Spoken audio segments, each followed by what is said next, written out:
ومن آياته خلق السماوات والأرض واختلاف ألسنتكم وألوانكم إن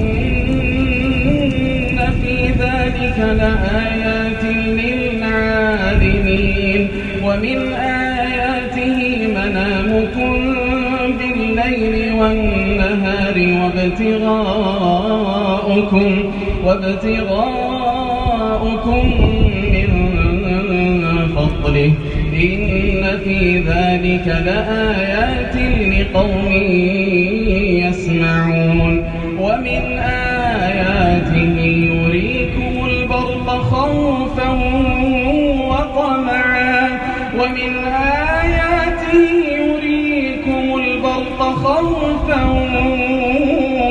وطمعا وينزل من السماء ماء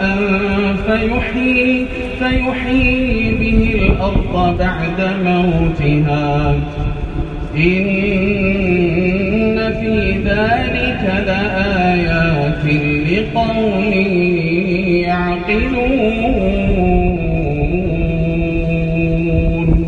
الحمد لله رب العالمين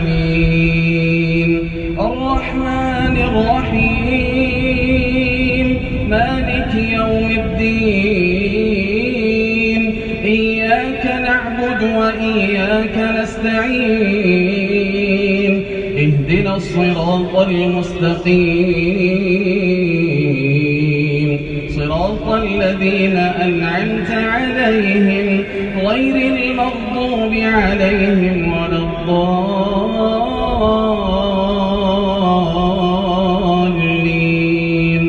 آمين. ومن آياته أن تقوم السماء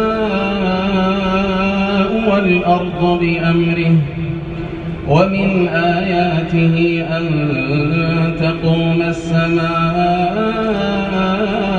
والأرض بأمره ثم إذا دعاكم دعوة من الأرض إذا أنتم تخرجون. وله من في السماوات والأرض كل له قانتون